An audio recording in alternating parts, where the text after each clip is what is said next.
some of the fun I had this week was on maybe one and a half occasions, I got to spend time with my wife as we, for anybody out there, understand the concept of, it used to be called WWF, but I guess perhaps WWE wrestling. Okay, got a couple of folks there. That's okay, Trent. You know, it's not something that you need for the test. But back in the old days, there used to be guys, Chief Jay Strongbow. There used to be, oh my goodness, Rufus R. Jones, Ric Flair.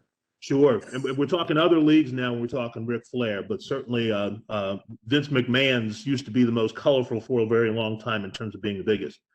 And I'm not even going to get into the debate with you because my parents and I, when I was a kid, used to get into it because they claimed it was real. I tried to say it wasn't.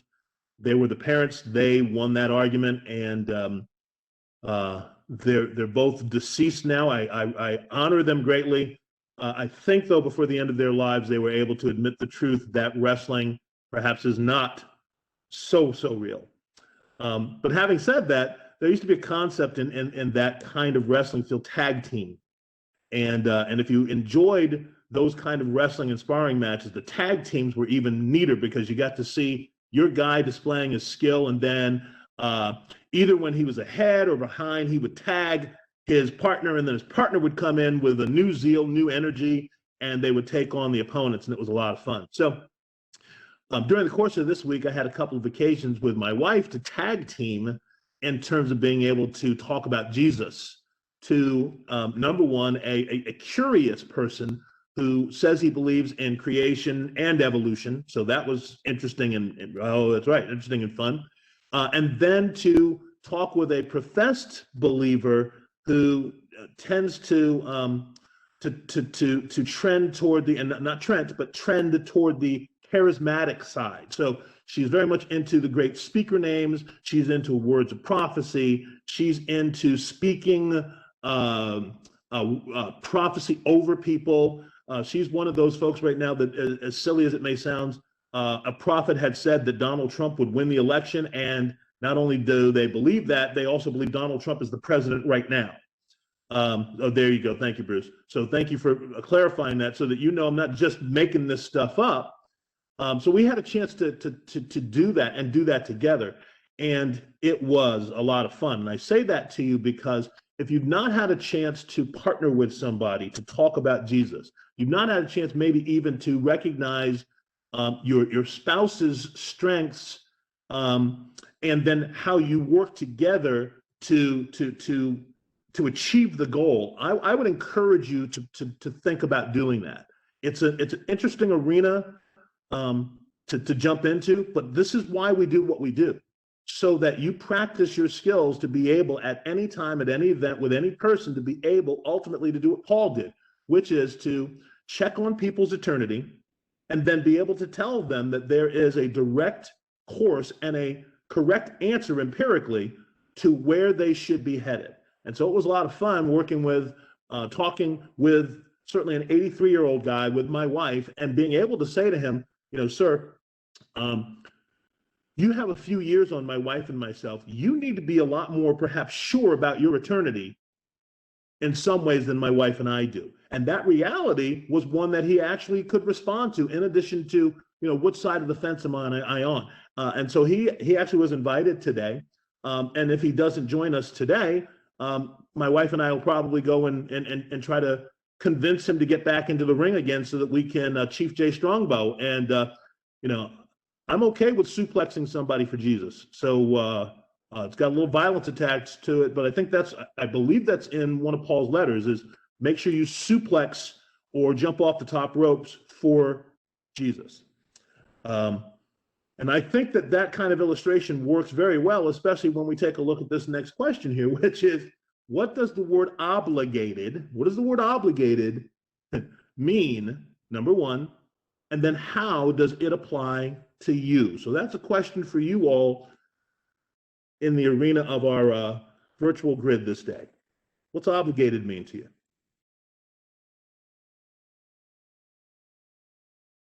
The word Well, Preston. obligated to me seems to bring to mind Paul's comments about being in debt to basically everybody he meets.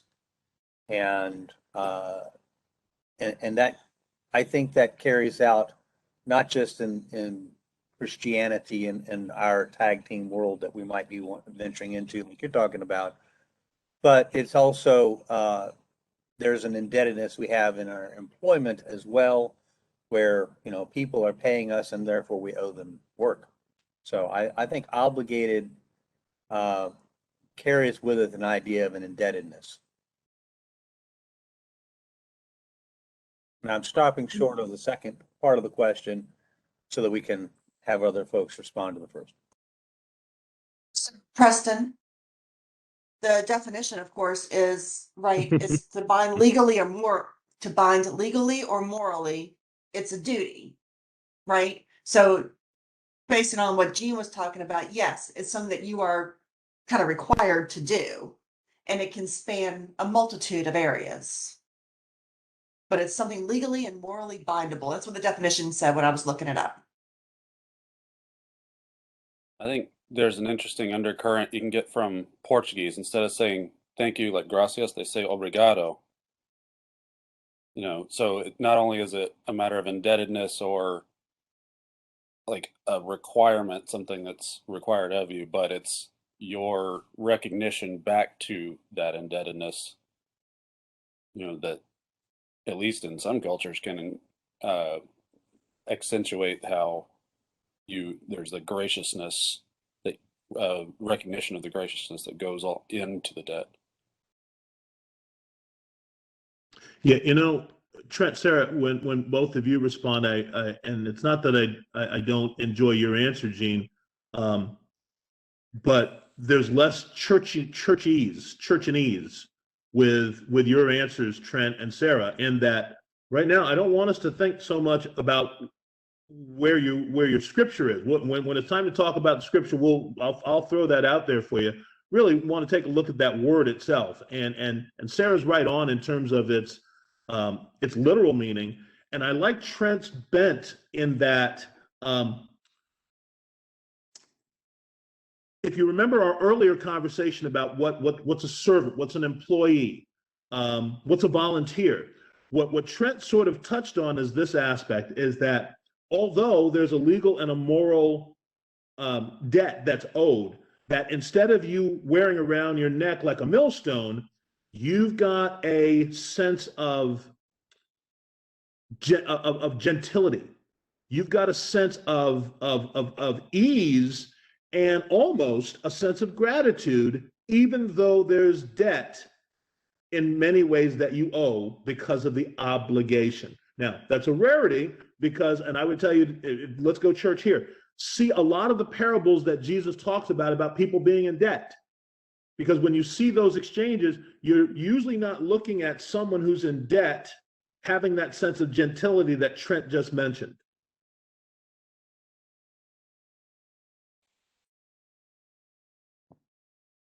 Preston, I was thinking more in the vernacular. Sure. I think for me, when I think of something that I'm obligated to do, usually it comes with some commitment that I've made. I've got an obligation. In other words, I've agreed to go to a meeting or a dinner or something like that. So I kind of see it as what I have committed to do along the way as well. So, I mean, I don't know if that adds to or not, but that's kind of where I think of obligated. So Bruce, I think you've added in a different aspect than what we've been discussing, I think, in that there's a doing involved. That seems to be very specific. I was speaking of something we owe to people, and it may or may not include a doing. I like Trent's take on obligado because that's always been I thought pretty cool. They actually bring in that sense of obligation in their expression of gratitude. So is there something we need to explore here, Preston, with regard to whether or not being obligated means to do something, or do we need to just go on and tell Gene to shut up? No, I think that we're right on target in that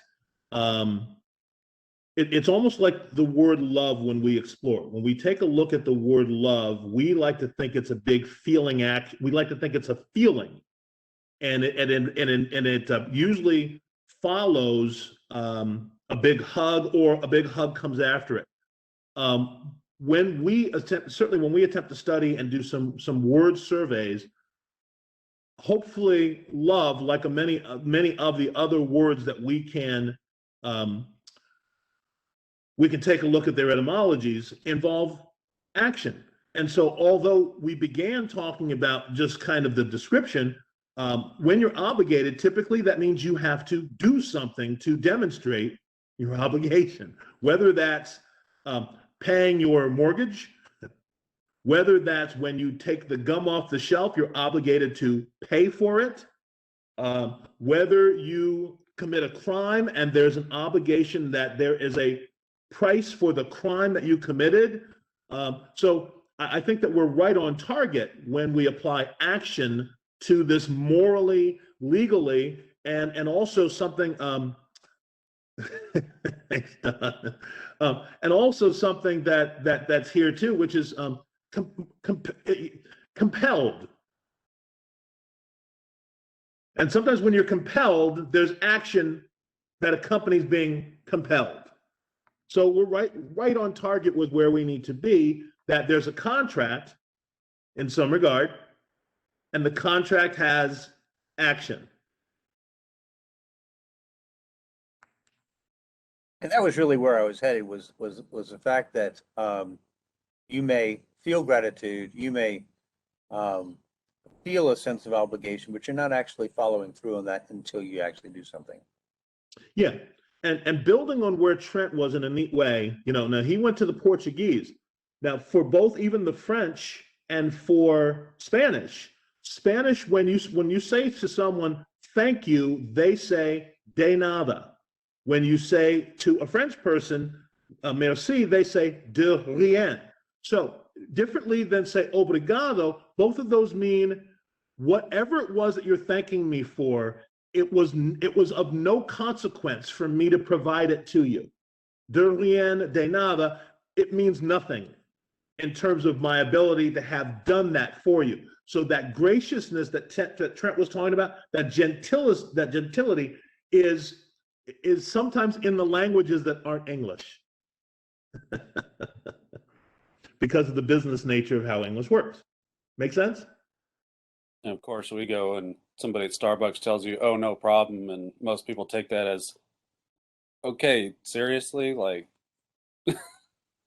well, but you know what? And it's funny that you'd say that, Trent, because sometimes, even though it's part of the jargon, when you say no problem, if you're going to be nitpicky, the question is, why would you say that? right. If there's not a problem, why would you? So that's in some ways the issue with jargon and saying what you mean and meaning what you say sometimes. So that, the de rien, the de nada, the obrigado has a different sense of two-way courtesy as opposed to no problem, which in American jargon, we mean it to mean the same thing, but depending on the day you catch somebody when you say no problem, you could start the tag team match we talked about earlier in the WWF.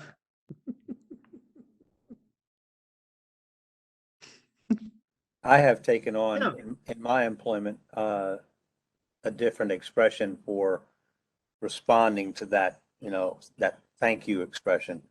When they say thank you in my work, I've actually taken on the Chick-fil-A mentality. And that's what Chris just pointed out. Yeah, because I enjoy so much of what I'm doing that I tell them my pleasure because I enjoy it.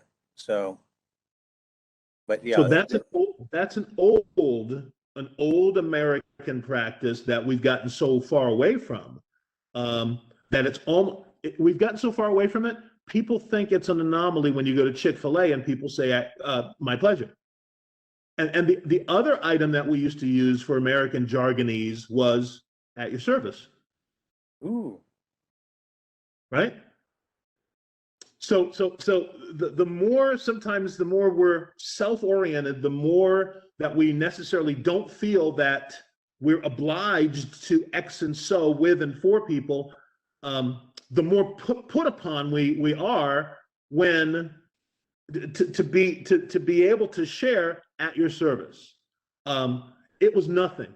It's my pleasure, because almost when you say those, it invites the person to obligate you even differently or even more. And in our day and age right now, we're not necessarily inviting even more responsibility into our lives.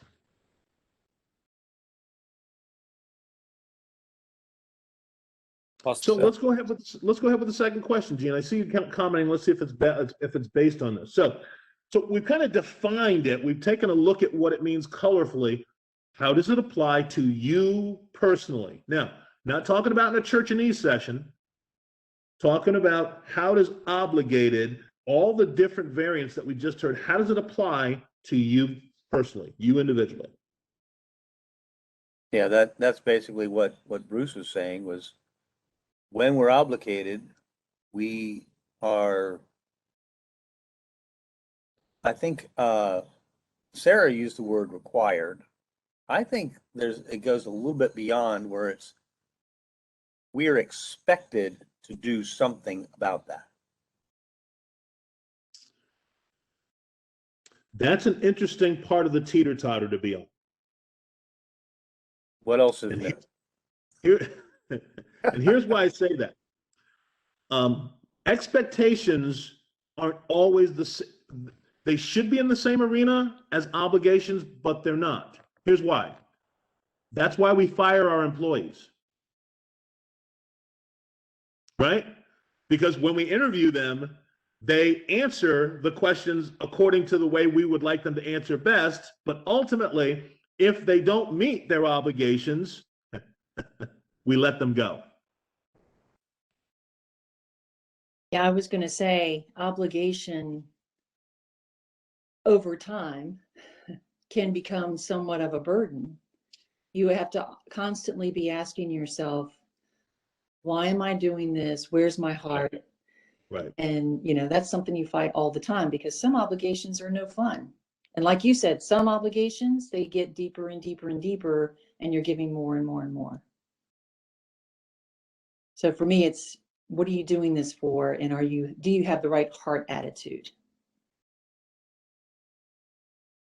Hey, Di, is it fair to suggest that based on the door you just opened, that some, if not many, obligations are a pain in the old tush? Seems that way sometimes, but really not. Like I was just thinking about my sister and the things that I do for them. And I was up there cleaning their house one day and I was like, oh, this is just so hard. And then it was like, I fell to my knees and prayed to God that they would feel the love that others have for them and that my work would help them feel his love. I mean, it's an honor, but you sometimes don't see that when you're just going through the motions. Okay. And I think that the description that you just gave is from a very mature and a person who's considering their relationship with Jesus all the time. I don't know that most of the world is thinking that way. In fact, I remember a time, if not from movies, where men would open doors for ladies, where men would pull chairs out for ladies, because we had a different sense of obligation in terms of practicing courtesy and customs toward each other.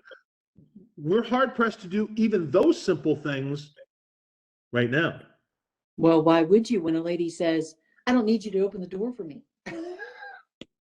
Heard that myself, Yep. I appreciate that kind of courtesy, but now you just can't win. Well, and you know what? The other thing that we talk about, and I say Preston talks about a lot, is you open the door for a lady, and that lady is today identifying as a man, they're going to be insulted. maybe, who knows? But I'm going to actually say that I'm seeing something a little different in my circles. We went out to eat yesterday at IHOP, and I held the door for both genders. Notice the number two there, both genders, and both expressed appreciation.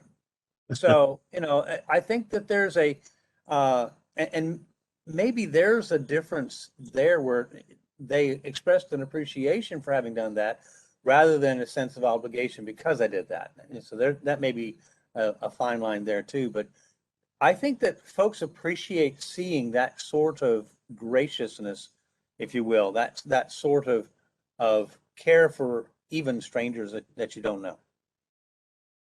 I agree, Gene. And I think right now in the environment that we live in, it's even more important to do those sort of things because I think a lot of people don't feel like anybody cares about them.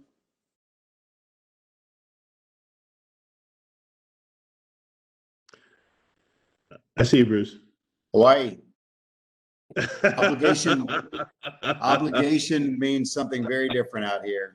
And so, but you ask how it applies to me. So, I mean, out here, if a guy has a job to tile a floor, he's there as long as the swells aren't up, as long as he didn't party last night, as long as. And so obligation is a really sketchy concept on this island, I got to tell you.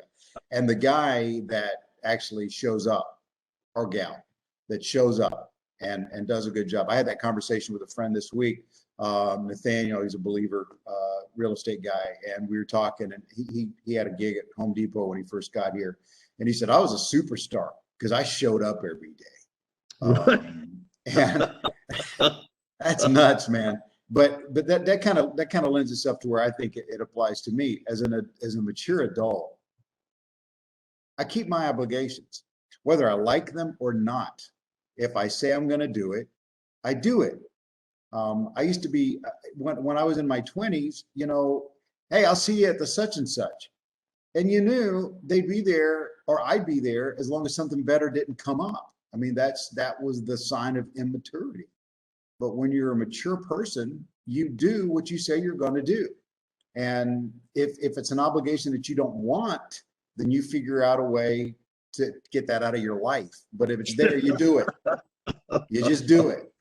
And you smile and you're present. You don't just go grudgingly. You go and you're a part of it. And I feel that's my commitment, because there's lots of stuff that I do on a weekly basis that it's like,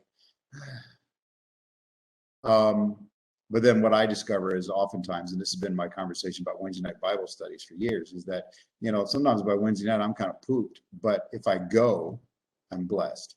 And so, there you go. We experienced the same thing, Bruce, down in Florida. And maybe there's something connected there as far as the weather, the sense that, the water is nearby. That's right. And so there's it's the surf is up, okay, I may not go to work because the surf is up. And although that's an illustration, I don't surf. But we actually had people down in Florida, when they would advertise on the side of their van, part of their advertising said, we actually show up, because that was, not altogether the case with other people. So I hear what you're saying. We experienced the same thing down in Florida. So it's not just Hawaii. Here in Washington, I mean, just like everywhere right now, you see help wanted signs everywhere. Most of the country, that's a pretty new thing, but Washington was one of the first states legalizing weed, and that's when it really started. It's been an ongoing thing. I know a guy that opened a little restaurant, and he can't keep anybody, and that's his constant complaint. I mean, he's not the easiest guy to get along with, so that's whatever that is, but it's something that I've heard from a lot of business owners, but I mean, even where I work, most of my coworkers are old retired Navy folks. You'd think they'd be honor and duty and the whole thing, but a lot of them treat it as a retirement job. You know, not much further up the scale than Walmart greeter for a 50-year-old. And, you know, management tries to do, oh, well, let's do better training, and oh, let's figure out ways to, you know, compensate for having, you know, let's just do something this way. And then I look like a rock star, not to toot a horn or anything, just it's again, show up and make the commitment to the actual training. You know, granted, I'm one of the few that flew before, so I've been in the student seat. I know what they're looking for. I know what it looks like to say, hey, I know there's a guy with a missile down there, and I'm not going to get away from it if he pulls the trigger. So I can really appreciate a student's perspective of need to get this right today because you might not get tomorrow. So yeah, it's an obligation, but not to toot my horn on my earlier answer, but it really, really, really helps if you, of your own accord, bring in your appreciation for the reason you even have the obligation in the first place.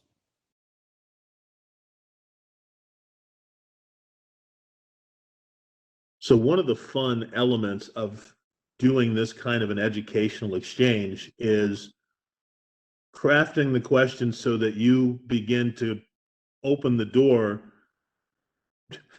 to create trouble for ourselves. And I say that because, especially based on Gene and Diane's statements, one of the things that was a theme of both of what you said was that sometimes the obligation is something that you do, and you do it even when the person doesn't appreciate it.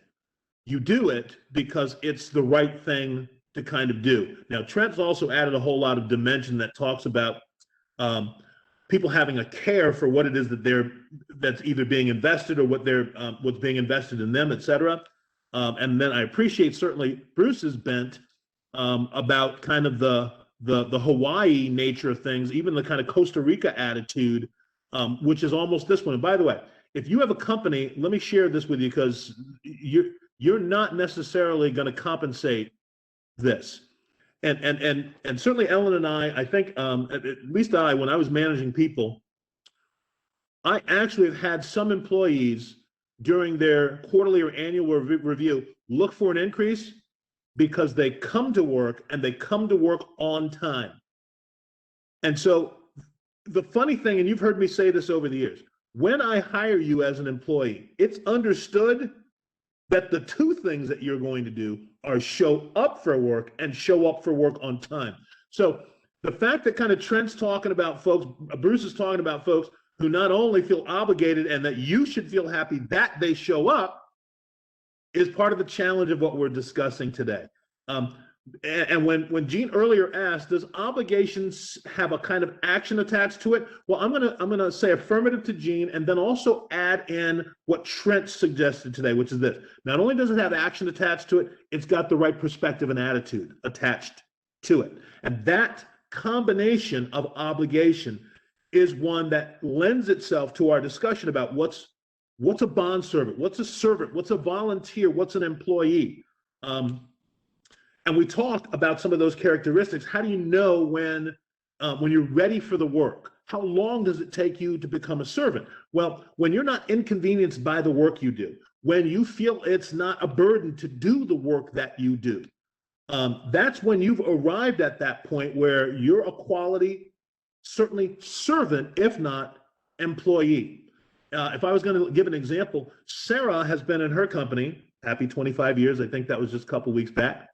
And she runs rings around not only the work that she does, but she's able to cover for other people. And here's the funny thing, if you've heard some of the discussions we've had about Sarah and her workspace, she feels so obligated to the company that she helps to do things that aren't her responsibility because she cares so much about where she is and what she does there. Now, I'm not telling you that should be all of our experience, but eventually based on the topic that we're studying, which is going to be Romans 1 through 17, I would say Sarah's attitude is exactly the one that we need to capture. Yeah, Preston, I agree. I mean, when you guys are talking about no problem, I think that's why people of my generation tend to kind of have an issue with it. It's more of a generational thing. But what informs that for me is that I've seen too many people at fast food places and coffee places where it seems like it was a problem. And so I go in there, and one of the things that'll just grind my gears is you go in, and whether it's a fast food place or a convenience store, and you go up to the counter or you drive through and you don't get a hello, goodbye, kiss my foot. It's 12:32. That's not my name, you know. But I mean, it's just like you feel like you're imposing on that. You're imposing on them, and they're there because they have to be.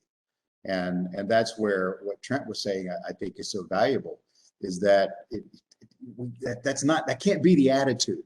You know, if we go screaming and kicking all the time, that's not really meeting your obligation in a mature way. And that's why I grind on no problem, to be honest with you, because I seem like for a lot of people, it is a problem. And Bruce, when you encounter that sort of thing, isn't there a desire, even if you don't fulfill it, to kind of say, yo, I'm the customer, you're here for me. And you want to say that, but at the same time, it sounds, you know, selfish. But it's kind of a two-way street there. I understand. They feel like they're just put out by having to do what they got hired to do. Well, I kind of jerk store it. And when they do that kind of thing, I'll say hello and thank you, in my most Christ-like manner. Have a nice day.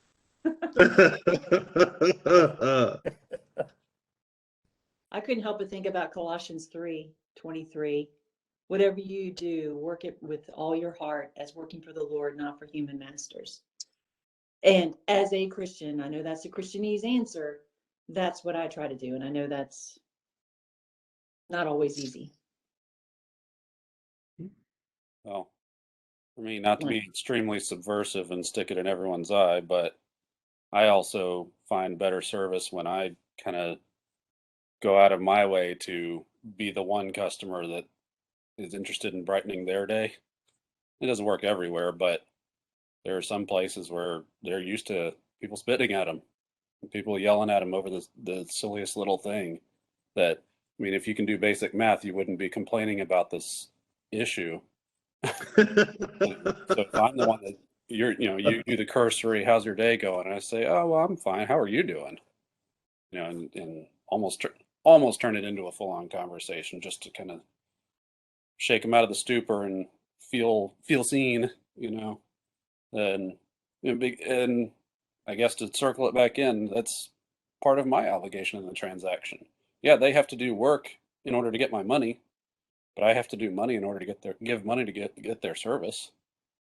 You know, and so it shouldn't just be about work and money. It could be about, hey, even for 5 minutes, we've got a relationship between two people. Let's treat each other that way. You know, so I like to take the first step if I can. And you know, Trent, sometimes when you do that, it throws them off too, right? Mm-hmm. Because, we've had that experience as well. You know, if you're nice to somebody, sometimes you get much better service and sometimes you get a little something extra, Mm-hmm. you know, because they're happy that somebody just actually recognizes them. So that obligation kind of comes there that, you know, we should also be supportive of them, right? Mm-hmm. So, yeah, I agree with that. Maybe they're trying to go to college. They don't need my silliness. You guys are way too mature. I'm sorry. Well, I was going to say, Trent, you bring up an excellent point, because my neighbor started working part-time somewhere, and he's like, young people don't know how to talk to people. Yeah.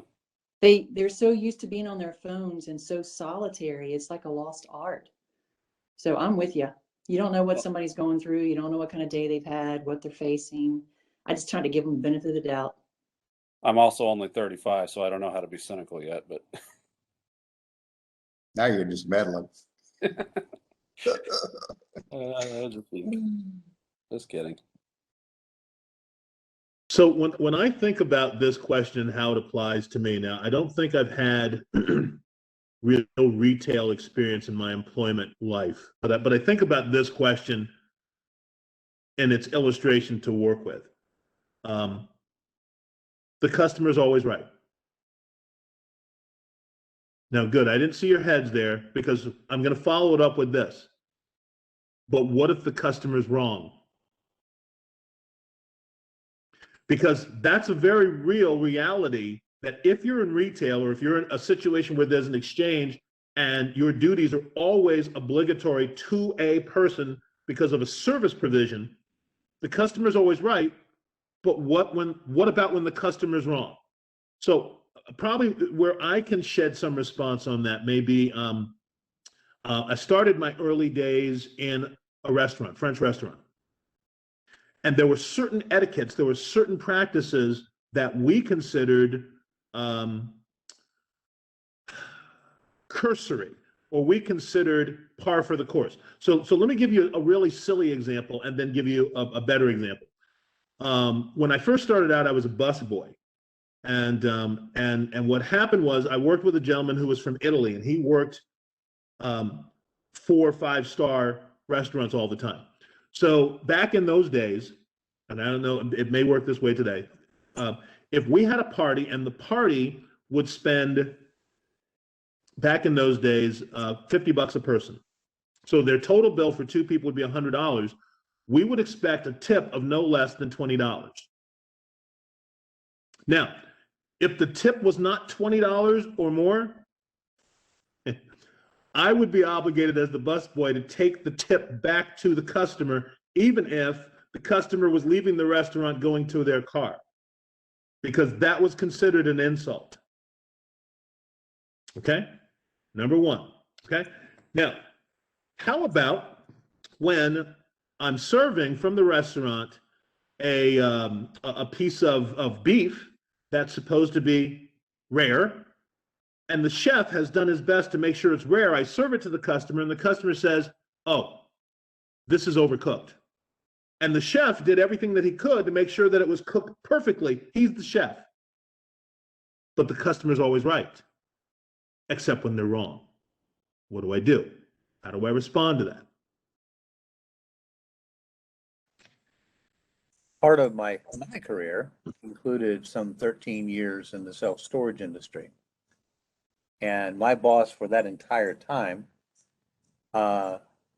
would push back against the customer's always right phrase, if you will, with his own phrase: buyers are liars. Oof. Yeah. Oof. Oof. And so, Oof. yeah, that was what we were dealing with. So that, and quite frankly, there was a whole lot of truth in that, because everybody is trying to see what they can get as far as an advantage, a deal, blah, blah, blah. And so buyers are liars is probably more accurate these days, even than they were when I first started in self-storage. So yeah, the customer is not always right.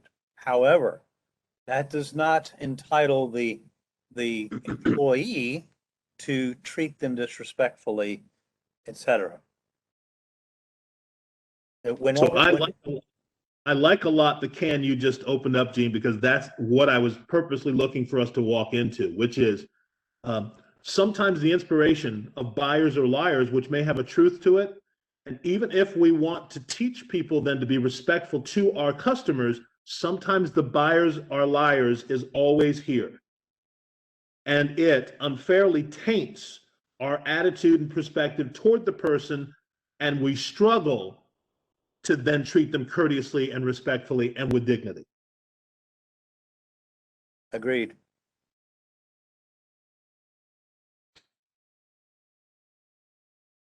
Well, Okay, good. Is it Trent? You ready? yeah, the other way I was going to think about it was, you know, customers may not ever be wrong, but they're often incorrect. It's not necessarily the same thing.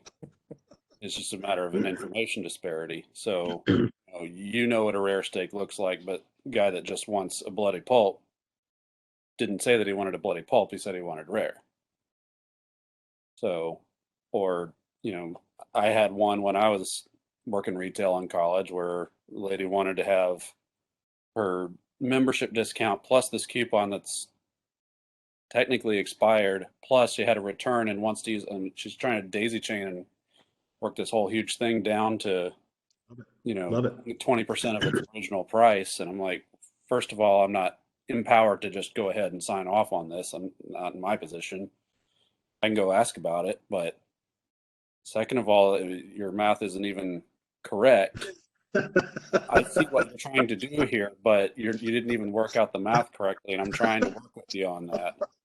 But also, please understand, one, who I am. I'm not going to be personally destroyed by this one transaction, but I'm also represent somebody who could be, and I'm just trying to facilitate a transaction between the owner and the new owner. I would hope that you all are making checkpoints at some of the doors you're opening up as we attack some of the meat of this discussion, because right now you're opening up territory, and when we start to then apply these concepts to scripture, I don't want you to be afraid, because you've already opened up the doors. Okay? What Trent just said right now is so wonderfully philosophically applicable to Romans 1 through 17. When we get there, I'm hoping that you blame Trent for what we start unpacking and not me, because he just said it. I have really trouble. I'm just kidding. Okay, new guy, you can't start acting like you're having technical difficulty, because Sarah knows best. She's like Santa. She knows when you're sleeping. She knows when you're awake. Don't start playing that. I got to weigh in on this customer right thing just for a second. I think my life experience I've seen two things. One, I spent a lot of years in the computer industry, and now I'm unfortunately in the circus of real estate. I shouldn't say uncertain. I just had a tough day yesterday. But two things that I've taken away from that is my duty is to communicate and to educate. I mean, if I can do that, if I can do those well, we might be able to get them to where they are right. I worked with a guy years ago in the computer industry, and he worked for a software company, but we worked together on a project. And his name was Steve Frenger, and Steve would sit in client meetings with the team, right, working on the project. And when somebody would say something that just sounded pretty askew, he'd look back at him and he'd say, "Now, what I think I heard you say was," and then he'd repeat it back to them. Right. And sometimes just by saying their words back to them, they realized how messed up their thoughts were. And I've actually taken that into, at times, maybe I don't use his exact words, but I've found the value of repeating back to people what they've said. And sometimes that really does clear up a lot of problems. And if they say, "Yeah, that's what I said," and then that's when I have to educate, right? It's like, okay, well, because everybody thinks because they have a Zillow account or they watched HGTV that they know how to do real estate, and it is not for the faint of heart. And there's a lot of things that come into it that you got to know some stuff. And so I had a guy earlier this year who fashioned himself as a really savvy real estate guy, and he just had some assumptions about things that were 100% wrong. And so, but he was a smart guy, and so I had to treat him, you know, kind of with kid gloves at times, and say, Garrison, I get where you're coming from, you know, and that probably makes sense to you, but let me share a few things that you may not be aware of. And I tell you, we ended up having such a wonderful transaction together because there was a respect that was built between the two of us as we went through that. And times where I could have just said, dude, you're wrong, was able to redeem those over and over again and get to a finish line where he still liked me in a really, really trying situation. So communicate and educate, I think, it gets us a long way down the road. All right, I guess I have to weigh in here because, you know, I've worked in customer service for a gazillion years. And for customers to get to me, they've got to go through a couple people before they come to me. So, but the customer is not always right. The customer is a lot of times not even reasonable and coming with a lot of baggage that they are not going to give up, that has nothing to do with the issue that you're trying to solve. You know, they certainly have a right to their perception, but a lot of times they're not right. And yeah, sometimes those interactions go horribly terrible. And you know, you just move on from there. But I think there's some keys that are really neat in both of your additions, Bruce and Ellen. You just move on from there. You just go on from there. Folks, a lot of us limp away from these obligation kind of interactions, and we're like limp dogs, and not even for just the moment, maybe for the rest of our lives. And I love this that Bruce said, because back in, when you think about one of the qualities of nonverbal communication, one of the skills in nonverbal communication, and this is unfortunately one that has communication at the end of it, is active listening. And one of the two components of active listening is the thing that Bruce just described, which is reflective listening. So sometimes what you do to put a good body and temperature check on the interaction is you repeat back to the person what you think that they just said in your own words, and their own words if you're actually able to capture those. And so that sometimes helps to ameliorate a situation, that it helps to improve communication if it is such that you can say, this is what I hear you say, and the person can clarify and say, yes, I said that, or no, you're a complete jackanapes, you didn't hear what I just said. But folks, again, you're opening up some boxes, some cans of corn that I want you to be aware when we step back into the field. You said this stuff. I didn't just say it. I'm just making sure you heard yourself say this. Okay? So let's do this. Since Ellen just talked about, and Bruce just talked about their arenas where they practice these kind of obligations and exchanges. So the next question is, where is your work arena, and how far does it extend? Now, listen, this is not just about employment I'm talking about. When you have obligations, where's your work arena, and how far does your work arena extend?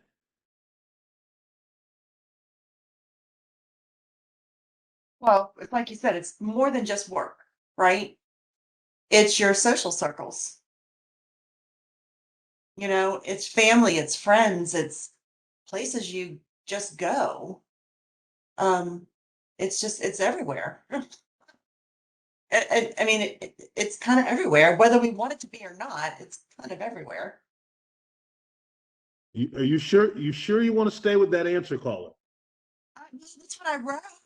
So that's where my Okay. brain was when I wrote this a few weeks ago. Now, whether or not I'm right, because I could be wrong. I have been wrong before. All right. So let me I hear you saying that the work arena is extended to family, friends, and basically everywhere you go, whether you like it or not. Am I correct in paraphrasing that which I believe I heard you say? That's what I wrote, and that's what you repeated back. So yes, that's what I said. Okay. You get to weigh in, folks. You heard what she said. Well, you know what? All of this discussion has brought to mind an experience that was actually a lengthy experience in my self-storage world. And bear with me just a moment. I had a customer who was really not the customer. Her husband had rented the storage space, but she was the one that kept on coming in with one gripe and complaint after another. Okay. And back to one of the comments that was made by Ellen, just move on. I got to the place where I had difficulty not taking this personally. Okay. And that was an issue that I had. But in my interaction with this woman, I actually learned that she actually owned like 3 businesses. And the thing that occurred to me is her treatment of me, which was, by the way, not very respectful, not very courteous, did not indicate to me that she was treating me like a potential customer for the future. And so my point I'm about to make is, when you're a customer, you kind of need to treat the folks who are serving you as though one day they may be your customer for whatever business that is that you have going on. And so the extent, and by the way, that's very nebulous. It doesn't mean geographic or social or whatever. The extent of that does go a long ways. We've got to realize that the tables can turn at any time where, you're a customer at a place one day, and the next thing you know, that person that waited on you is now your customer at another location, in another setting. And so we have to be cognizant of the fact, particularly, Bruce used to say, Richmond is kind of like a big high school. You keep on seeing people that you recognize. Next thing you know, you're going to see that person in a different sort of situation where you're the one waiting on them. And now you got to determine whether or not you're going to show them what proper service looks like, or are you going to give them back what they gave you?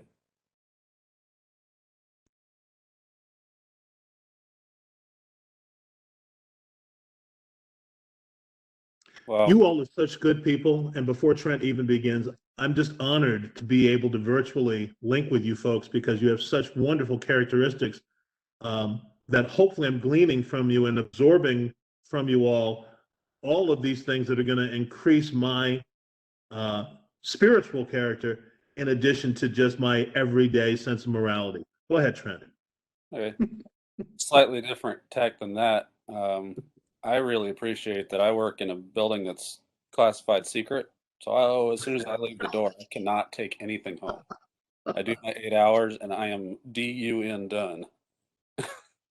But with that understood, I got a wife and a kid that I got to put food in their mouths, keep a roof over their head. So I'm doing that in order that the returned effects continue for my family. I do what I do because, like I said, I used to be that student in that seat, and that guy's going to go downrange someday, and someday soon it could be the real deal. So even if I'm the tiniest piece of the puzzle, who knows if that's the one piece that means victory or defeat for the entire country. It means that guy lives or dies. It means his buddy lives or dies because he knew what he was doing. On a more personal, more selfish level, where it's all contract work. So the contract gets renegotiated every 4 years, sometimes 3 years. It's all confusing. It's the government. But one thing I have to keep telling people is, don't make yourself replaceable, because that's how you get replaced. And we have a union, there's a CBA, there's all the stuff. And I'm not saying I'm the only one that tries hard and works and looks any good, but it's not a large number. And it's a constant concern in the back of my head that, what, the people who are here in front of me know that I'm do what I do, but somebody down in San Diego at corporate me from Adam. So, although in this case, Adam is one of the good ones. But anyway, It's easy enough for them to say, you know what, there's a much easier and much more cost-effective way to do this job without having to pay all these people all this ridiculous amount. Heck, they're all retired anyway and have all their benefits and their income and blah, blah, blah, blah. And I'm not. So I actually need to work. So I want to do my level best every single day to demonstrate, no, you do need this position. Because the next contract comes around, I don't want you to argue that you can do without it. So let me shift, because I think that the Trent's content, Gene's content, Bruce's content, Ellen's content are all viable and valuable. Let me shift this a little bit, and in shifting it, help you to look at this even a little bit differently. Because right now, what we're focusing on is financially obligated. I want us to think a little bit about morally and maybe even legally compelled or morally and legally obligated. Let me give you a silly example, especially thinking about Diane's earlier situation with her family and the service she provides to her family. Now, some of you may recall several years back, my wife's aunt came to live with us and ultimately died with us as well as a result of dementia that became Alzheimer's. And one of the responsibilities I had or we made in our household is during the day, I would provide services to her to be able to assist her participating in the community, et cetera. And some of you, I don't think you were ever fortunate enough to meet my wife's aunt before she became a person who had dementia and Alzheimer's, because she was one of our very, very best friends and also one of the smartest, brightest, most giving people that we had ever known. And it was my aspiration, if not to be Ginny Bush when I grow up, it was to be her. So having said that, she had a very, very different personality change when she came to live with us because of the dementia and the Alzheimer's. And one day at a bank on Parham and Brook Road, I went in to do some banking obligations for both her and myself. And I left her in the vehicle at the time, awaiting me to finish the transaction because I had to go in to do it as opposed to doing the drive-through, and then I was going to come out. When I came out of the bank, there were 6 police cars surrounding my car and guns pointed at me. And I had to follow the directives of the police, which was to show my hands and then to get on the ground. And ultimately, when they lifted me back up, one of the policemen knew me from a local school. And he took the lead in this situation. And he said, the lady in the car said that she was taken hostage by you. And a police car had pulled up while I was in the bank. One had talked with her. She gave them that exchange. And then that created the other 5 cars that came waiting for me when I left the bank. Now, especially when we think about the culture and lives of Black Lives Matter, et cetera, I can tell you I've been a guy frequently through the years. I've had this kind of stuff happen. Not as severe as this one for the reasons, but I say this to you. We ultimately got this cleared up and there were no charges. I didn't have to go to court, et cetera, in part because the lead cop is one who knew me. And I explained it to him. I also had a doctor's correspondence that I asked permission to give the police in the car to explain why I was ferrying around an elderly white woman.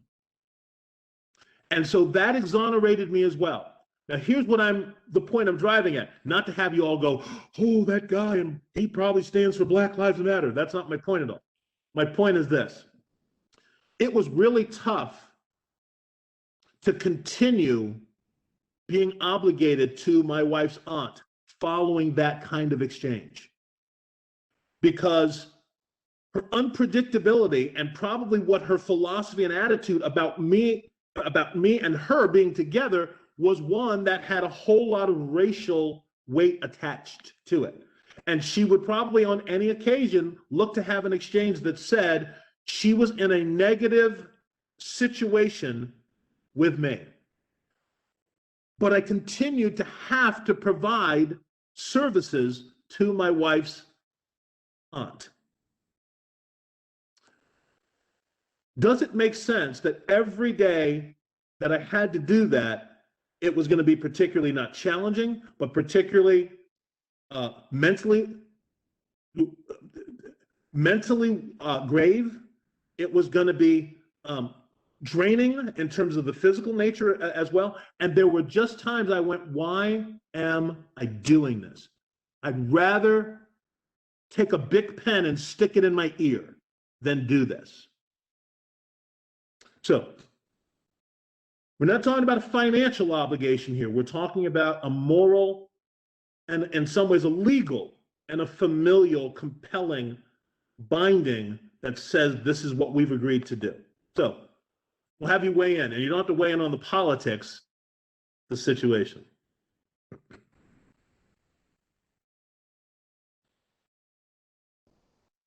Okay, I just saw Chris's face, and I think I understand what that face meant, because we're in a similar situation in our household. My mother-in-law just this morning was behaving in an unreasonable manner as well. And I'm just categorizing that. Chris deals with Neil, same sort of thing. And I don't know, but that my mother-in-law might have been or might be experiencing some of the same things Aunt Catherine did. I liked Aunt Catherine personally. I would have loved to have met her prior to her decline, really. But my mother-in-law is, matter of fact, and I'm going to get in trouble for this, but my mother-in-law this morning, my wife used these words where she said that my mother-in-law, her mother, was being beyond self-centered. If you can comprehend that. And yet it is a mother-daughter relationship. And I'm actually kind of on the outside looking in, and I live here at her pleasure. So, but yeah, it is, there's a different sort of thing there where it's a familial obligation. It is a, it's love. While we love these people, we really can't really get enthusiastic about what they're doing and how they're behaving. And so we have to continue though, because it is, while unpleasant, somebody used those words, it is still something we are as family obligated to continue doing. And again, Preston, your situation was similar to mine in that you're having to do things for a member of your wife's family, not necessarily a direct family member of yours. I'm in the same boat. I'm having to do for my wife's family, not a direct relationship of my own. So, but that is a different kind of obligation, isn't it? Because it's one of those things where, yeah, there may be some financial aspects to it, but it's even beyond that. And maybe, is that what you meant by what is the extent of that work? Does it go beyond finances? Is that what you're asking? Well, we're talking about, at least in this case, this is not it's not a job. I mean, it is a job, but it's a job because of the work that it entails, but it's not your employment. This is the friend of yours who potentially is a drug addict. This is the friend of yours who's suicidal.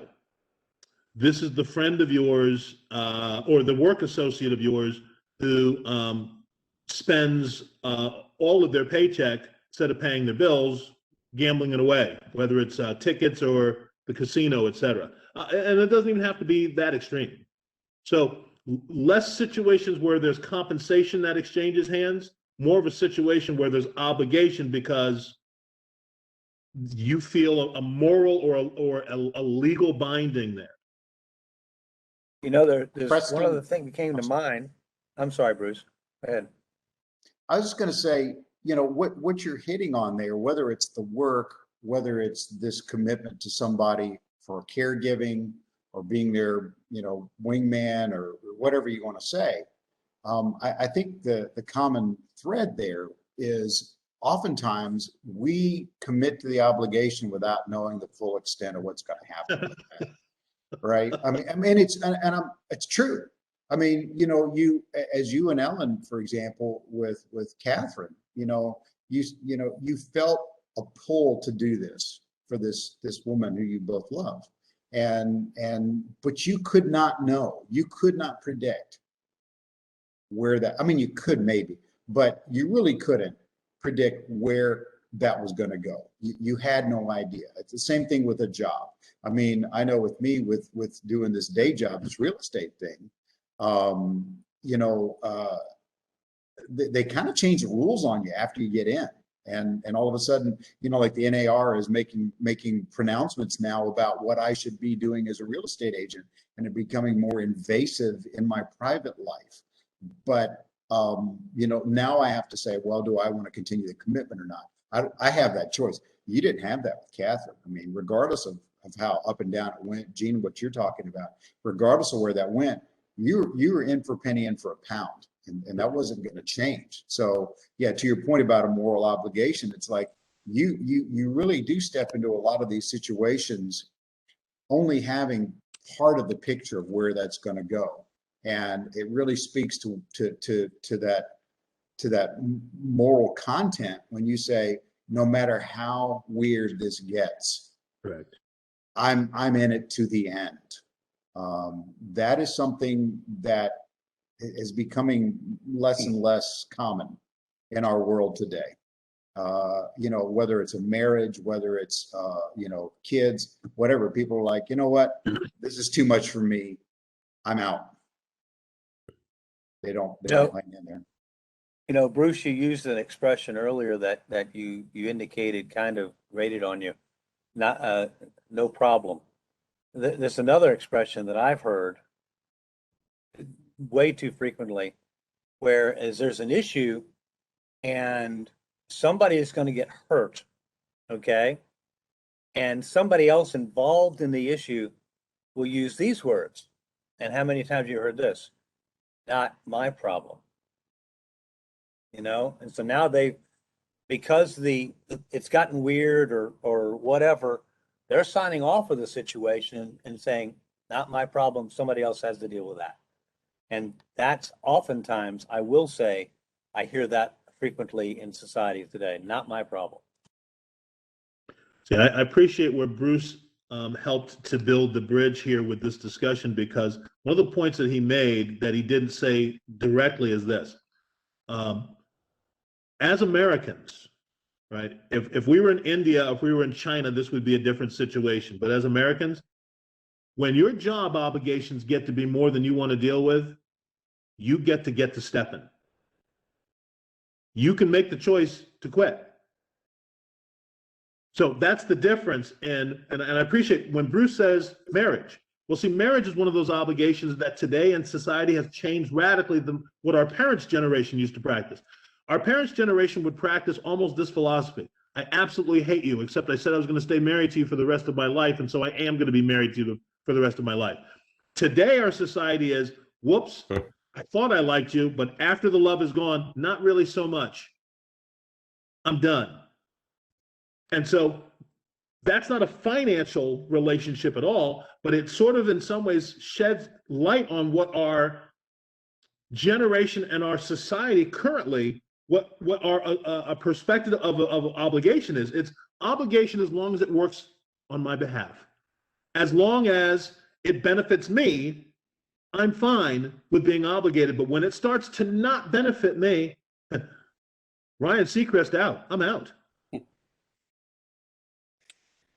Uh, I just wanted to say something about you don't ever know. A lot of times we took care of my in-laws. They moved in here in 2001. We added on to make an in-law suite for them. And I adored both my in-laws. And we were warned by an all-knowing attorney friend that this is even the best situations. This can really test your relationship. You're sure you want to do this? And I said, well, she's sure she wants to do it. So if if she's happy with it, and is that, to start, then we can do this. And we promised my father-in-law that we would continue to care for her after he passed, if he went first. Well, he did go first, unfortunately. And I really adored him. He was a lot of fun and great guy. But and my mother-in-law had had a really rough upbringing, and she just was very picky about everything. And I want the pedestal on the washer and dryer. And 2 weeks later, I don't want it now. And $500, and it's too low, it's too high. The back door, I don't want a same key for the rest of the house. Just that one door needs to be different. So it wasn't easy, but I tried to understand that she was older and by herself now and all these things. But she really did push the envelope. And then she had a stroke right after 8 months after my mother passed away. And she could only use her mouth and her right arm. She could feed herself, and that was it, and talk. And it was either her. A year later, it was either us or her. We couldn't. We did what we could. So finally, we were able to. Took us another year almost to find a nursing home. But yeah, that was an obligation. I never regretted it because that's what I wanted to do, and I didn't want him to go in a home. But and I don't know that I would have done it different, but I certainly did not see it coming. How it ended up. It's like, sure, we'll take care of her till she, after you're gone. Well, didn't think she could not do anything for herself. I could deal with her attitude, but having to care for every movement she had to make, no pun intended, that was quite trying. And but I think we did it the best we could, and I don't think we let anybody down. But it was hard to have to put her in a home, that's for sure. We kind of felt we had backed off our obligation, but I don't think anybody wanted our life to fall apart completely, with the children and stuff. But that was a big obligation there that was out of love for sure. But I don't think anybody would go through something like that would have had this happen perfectly and everything's happy, hunky dory. So you just never know what you're going to face. That's all. How you have to take that obligation. So that's all.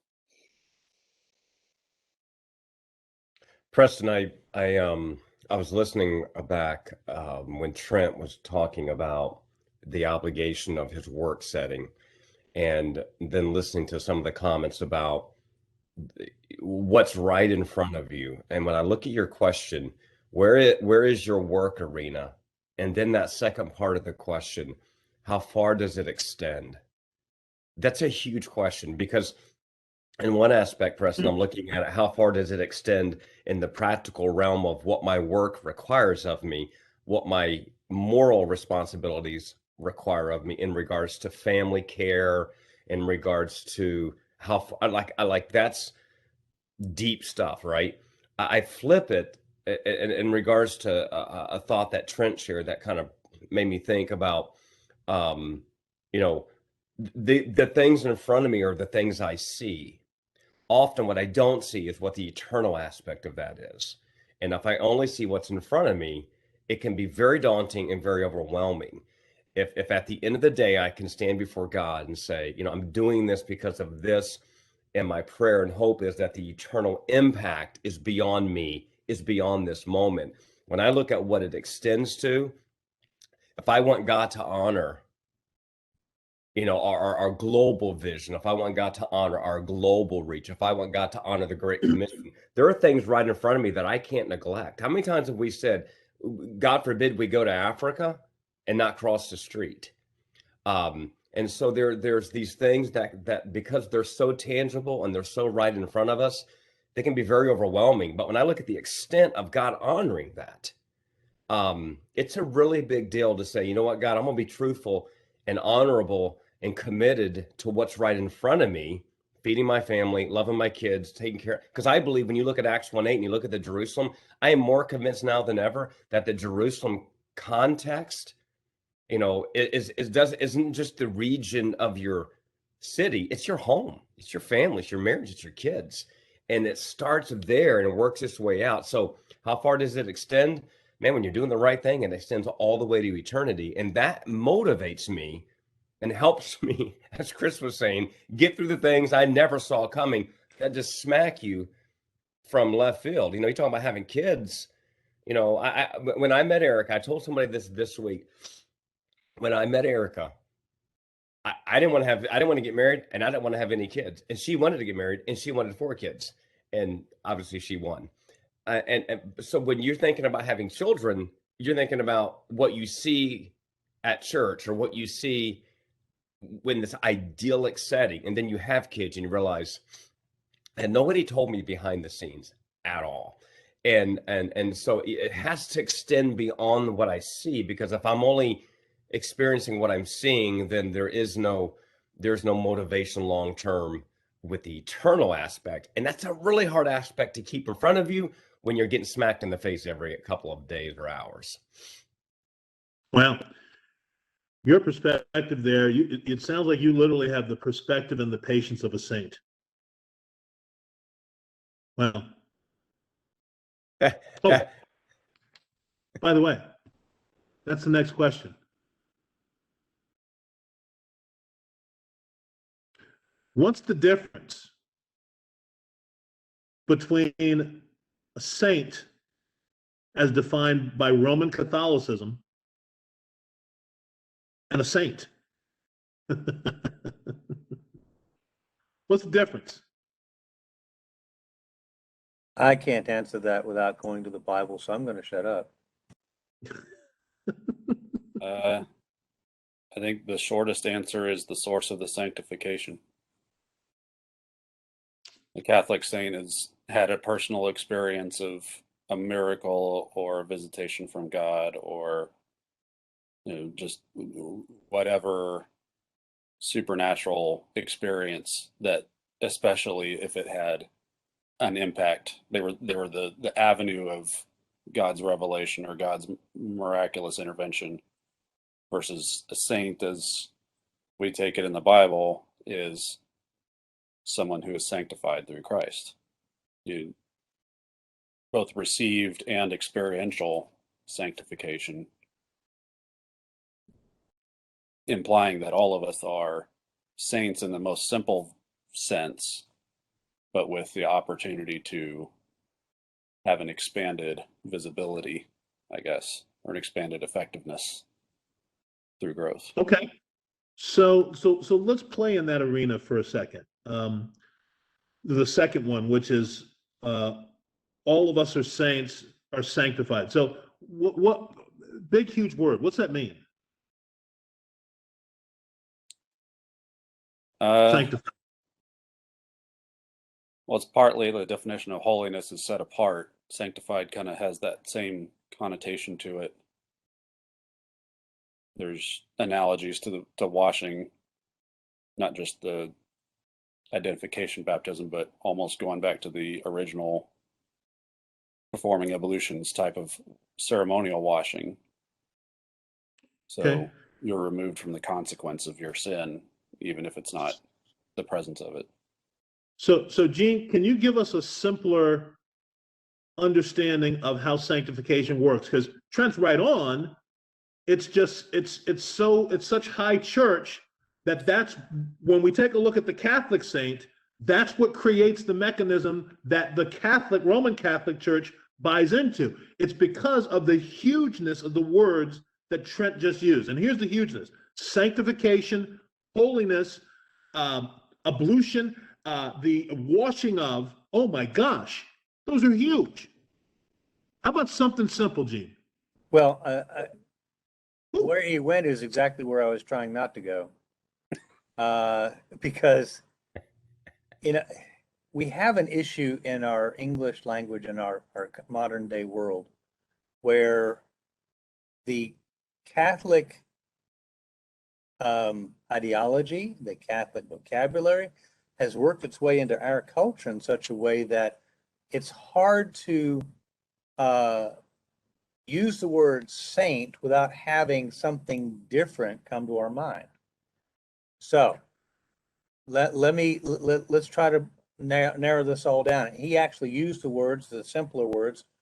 Sanctification, holiness, they're all the same thing. And the word in the Greek for saint is holy one. Now, what does holy mean? Set apart. Okay? And I'm not sure, I've never been Catholic. I don't know how that all works. What I do know is what the Bible says. And the Bible says, when you have come to Christ and trust him as personal Lord and Savior, you are considered a holy one. You are considered set apart, and set apart in the sense that you're set apart for God's service. So whatever you do is for him. And that's what we're supposed to be doing. So that's sanctification, set apart, holiness. Some of these other attributes I don't understand when it comes to Catholicism. I can't speak to that. But when it comes to the Bible, it is a matter of being set apart for God's purpose because now you belong to him. There's an ownership there. You're bought with a price, and that a very dear one.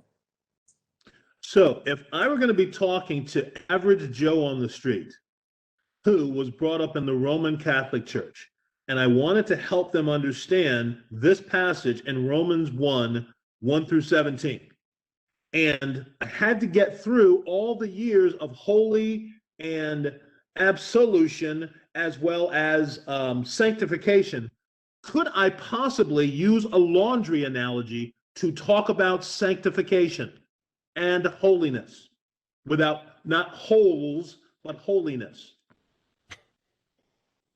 Well, I tell you, St. Preston, I think you could to a certain degree because sanctification in reality, not the Catholic world, again, I cannot address that, but in reality actually has two aspects. And I think Trent touched on this too. One is positional, is we're there. We may not act like it. We may not look like it. People may look at our behavior and go, how in the world could that be a saint? But the other is progressive, and we're working our way toward practical, okay, or progressive, practical or progressive, either way. We are growing in grace and knowledge and the nurture and admonition of the Lord in such a way that I'm not the same person I was 10 years ago. And everybody would thank God for that because I was not all that great, okay? And I'm not all that great now. I'm just saying that I've improved. And so there's been a practical growing. There's been a progressive growing. That doesn't change my position in heaven. Positionally, I'm still there. God looks at me in that way. But on this planet, I have to continue to grow. How does that relate to laundry? Well, best I can come up with is laundry that hasn't ever been washed because it's brand new is our positional. Laundry that has to keep on getting washed is our progressive, and we get it all dirty and we have to get it clean again. And so that's 1 John 1:9. Hey, Okay. he's spot on about that. I'm preaching on John 13 today. So I mean I'm right with him, right? I mean, you've been washed, but now only your feet have to be washed. He's on it. He's on it. Yes. But you know what? I was thinking kind of down that same path. And I just want to throw this in. This isn't a laundry thing, but if you're talking to the man on the street, I think the difference between Catholic and biblical saint is the difference between do and done. I mean, that's really the difference right there. I mean, in order to be a Catholic saint, you got to do something. There's got to be some action that's been recognized by a bunch of people, as opposed to the fact I am a saint of Jesus Christ because of the promises of God and his word and his perfect plan. That's why I'm a saint. To Gene's point, yes, I should live that out progressively, practically. And, but the positional part that he talked about, that's all on God. That's not me. And so I think the simple thing to say to a guy on the street is, look, your saints are saints because they supposedly did something that a committee decided was worthy of them being a saint. My sainthood is not based on a committee. It's based on God. And that's the easy way for me to kind of understand it. So Santa, alias Sarah, unfortunately, you are where I am. I'm thinking about a guy on the street that's even simpler than Bruce and Gene are considering. Can you get in my head and help with what I'm thinking about? Isn't that what family does? We just get in each other's heads. Well, and I think Gene has actually used this analogy before, right? You talk about, Yeah, I mean, anything can really be set apart. So you're thinking about, if you right, want to think simple, you think right. about your sock drawer. If you want to go back to the laundry, okay, you separate your light colors from your dark colors from your towels. They're set apart because you've got to treat them differently, I guess, and how best to how best to clean them. So I thought that might be where you were going, but I wasn't 100% sure. The comparison I would make to separate the Catholic idea versus what we go for, like we think normally, okay, you've got your dirty clothes, we're all dirty, and you wash them, and you separate out the ones that you've washed from the ones that haven't been washed yet. Where the idea of a Catholic saint is you're going through your laundry basket, getting ready to put it in the machine, and you find one it's your kid's baseball uniform. It rolled around in the grass, and then they went and played in the creek chasing frogs, and then they spilled orange slices all over them. And you pick it up, and it's shinier than the day you found it. And you don't know how, and you don't know why, but here it is. So let's go ahead and frame it and stick it up on the wall and bring everybody around and say, see, look what happened. I found this bright, shiny baseball uniform, and now we can't touch it anymore. It's got to stay there in the frame. And if you're using laundry analogy to the guy you bump into on the street, he's going to say, well, that's silly. Well, first of all, that wouldn't happen. And second of all, why would you put it up in a frame?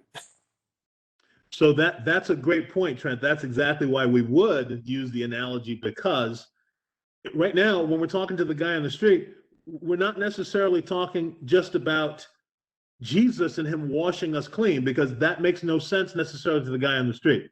What does make sense to the guy on the street is explaining this concept, because I meet a whole lot of folks who will tell me that they're Catholics, or they've been brought up in the Roman Catholic Church, they've been confirmed.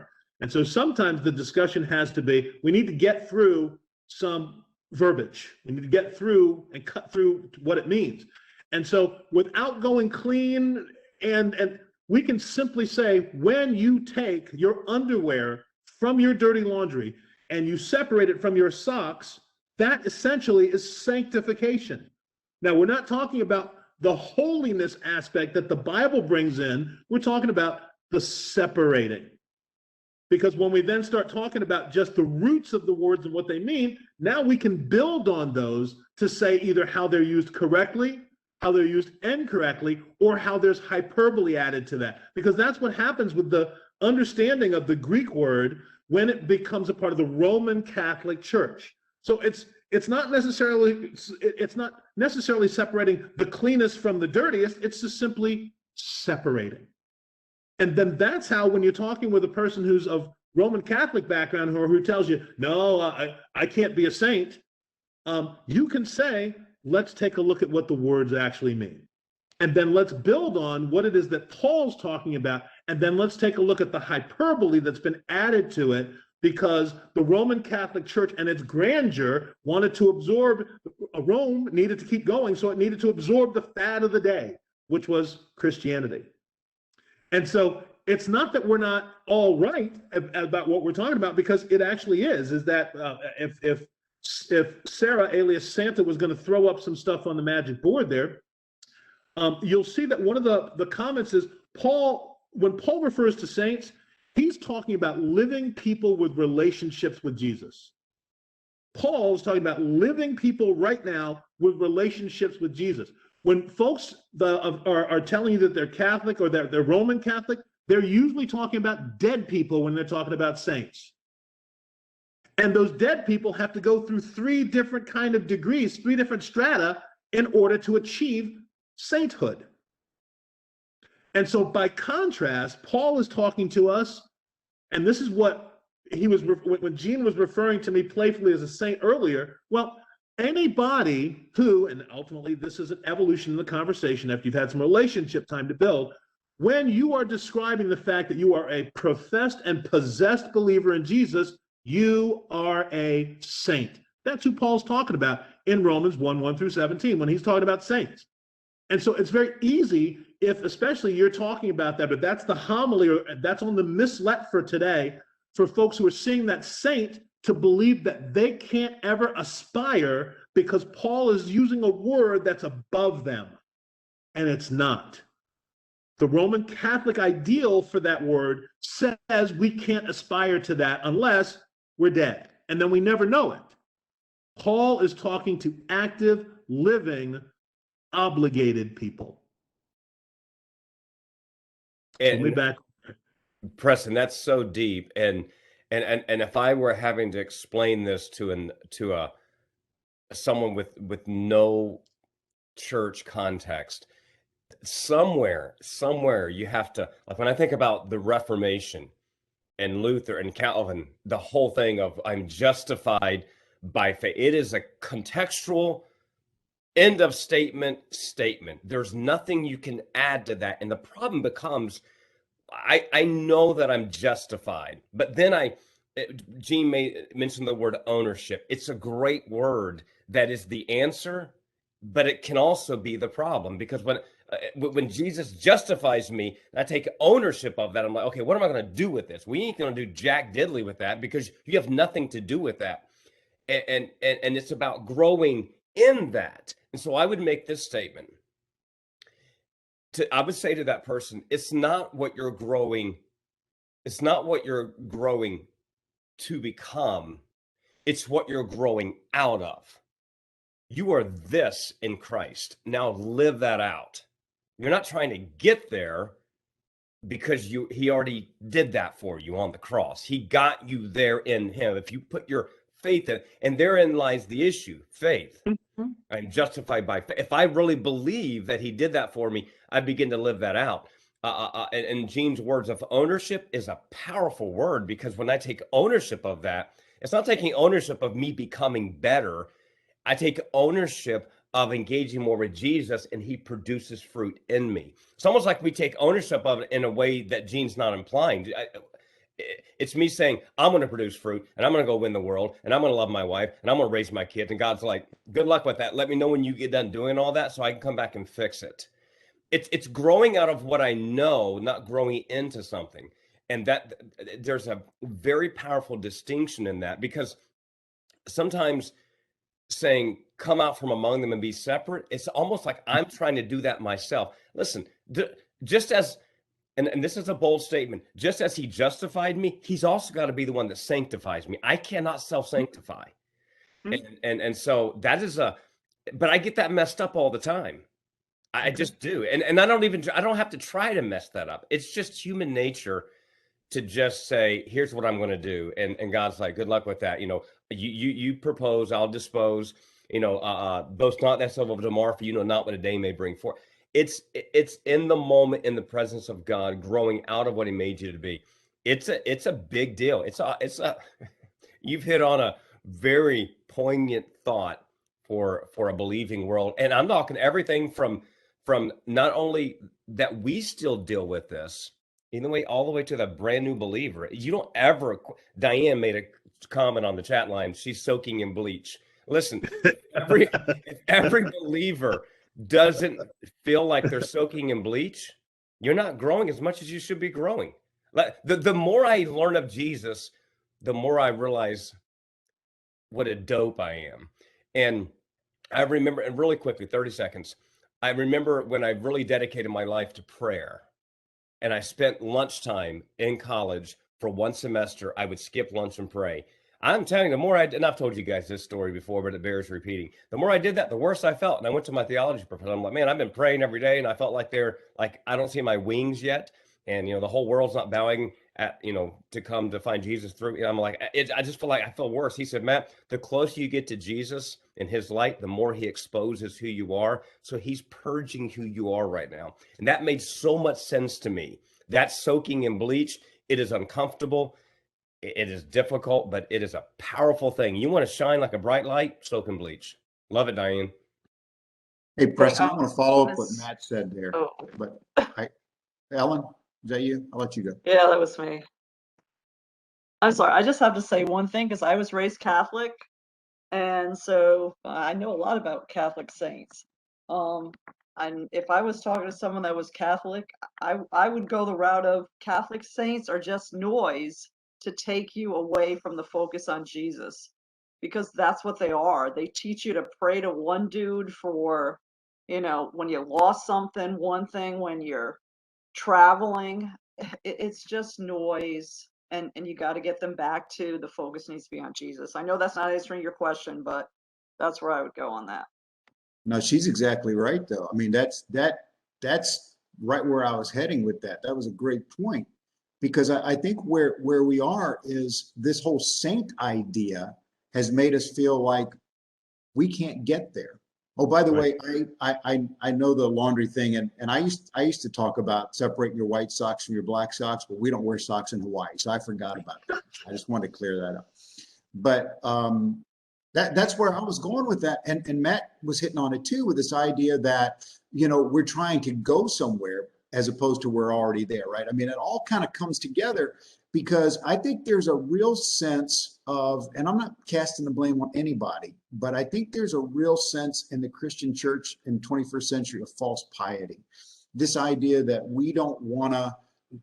I don't want to claim something for myself that's not there. It is there. It's in scripture that you are a saint, that we are a royal priesthood, a chosen generation, God's particular people. All of that goes into that same idea, that we are going to rule and reign with Christ. I mean, that is the truth of scripture. But what I hear so many people, and they really are saying it, I think, genuinely, but it kind of comes off as false piety. Well, Pastor, I'm just a sinner saved by grace, and that's where, and I told a brother that one time, who I really admire. He said that to me, and I said, yeah, but you don't need to stay there, right? You've been saved by grace, but you are now in the royal priesthood. You are a saint. And so we need to stop looking so much at that past and look to where he wants us to be now. And so that goes to that same idea that the Catholic Church, and I think a lot of people who aren't Catholic feel like they've got to go through the hierarchy. I mean, you talk about Ed Stetzer, Preston. He talks about the clergification of the church, that somehow I can't speak to Christ. I've got to go through the pastor or the elders or somebody that's ahead of me, because I can't do it. I'm not worthy. No, you're not. I'm not. But Christ is. And that is so powerful, Preston. What he just said, I think that deserves a whole month or two. And I'm not being funny, because the church has created a lot of this by how their systems have operated, by saying, you have to go through me or whatever it may be. And I think what Bruce said about we are a royal priesthood. We are a zealous people. We are chosen. We are in Christ. The church itself has dumbed down the power of those statements by saying, well, who do you think you are? Well, I'm going to tell you who I think I am. I'm born again believer in Jesus, who was barbarically murdered for me. And the more I live out who I am, the more I honor his death. It's not about being boastful. Do we have arrogance and pride? Of course, it creates him. My point is, the more you live out your passion and your purpose, the more you honor his sacrifice. Grace always points back toward the cross. And when you live that out with passion, when you become zealous for your faith and a royal priesthood and a chosen people, man, you get excitable and you get purpose and you get defined and focused. And the church is going, I don't know what's gotten into you. You need to backtrack that a little bit. And it kills it. By the way, Ellen's comment was powerful, because there are a lot of Catholics that would come to faith in my church out in Las Vegas. And man, one had each saint designated for something that they would go through.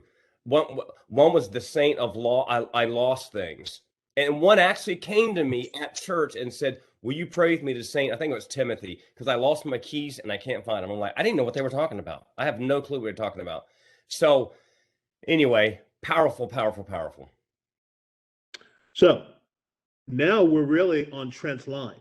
And I was trying to stay away from this, but you people, you twist these discussions, because now you're talking about stepping out in faith. I heard Matt, you say that several times. I heard Bruce talking about that, acting like whose it is you're supposed to be. That requires faith, right? In order for you to step out in faith the way you're talking about, that suggests very strongly that because Jesus did what it is that you supposedly believe in, that you are obligated to him. which would make you rightly so, at least morally, if not legally compelled, to be his servant. I just put all that together, but that's what I'm thinking I've heard you all say. So I just want to make sure that you all are following this, because our next question that we'll pick up on next week is going to be, what does being a servant of Jesus mean? Which is what I think Trent started on, Bruce chimed in on, Matt just came in with that's powerful, that's powerful. So next week, there's no reason for you to want to avoid the question, what does being a servant of Jesus mean? Because if we do this well, some people's toes and their whole corpses or bodies are going to get stepped on when we examine what that looks like. So let me back off there, give you time to comment as we close, and then whatever you need to say. I hate you-isms. Anything you got, go ahead and throw them out there, and then we'll pray and segue on.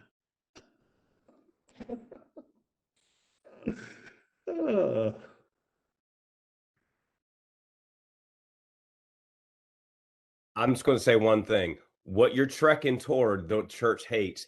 And here's the crazy thing. The church doesn't even know they hate it. It's just grown out of them walking almost completely away from what John Calvin stood for in the Great Reformation, which is I'm justified by faith. And almost since that day, the church has been like, that's great. Got it now. Let me take care of it. I appreciate you saying that, Matt, because as we, and we'll review the passage again next week. By the way, Trent, thank you for joining us. Other folks who joined us, we're really studying Romans 1 through 17. But we kind of do it accidentally, because when adults realize they're learning, then they get afraid and then they I don't want to learn anything. So having said that, Matt's right on. Not only are we pushing against Mr. Calvin and Mr. Zwickley and Mr. Luther, but I'm going to challenge that we're going to push against Romans 1 through 17. When we take a look at what the content of this is, we absolutely hate this. But we'll wait until you all admit that, until we get there. Thank you all for your participation. It's wonderful being able to gather with you. Next week, we'll actually be able to do this in person, except for those that are in the uttermost parts of the world. So you can certainly beam in, and we'll enjoy having you join us next week. But for those of you that are physically nearby, we'll be able to hang out the next couple of weeks together, and that will be scrumptious.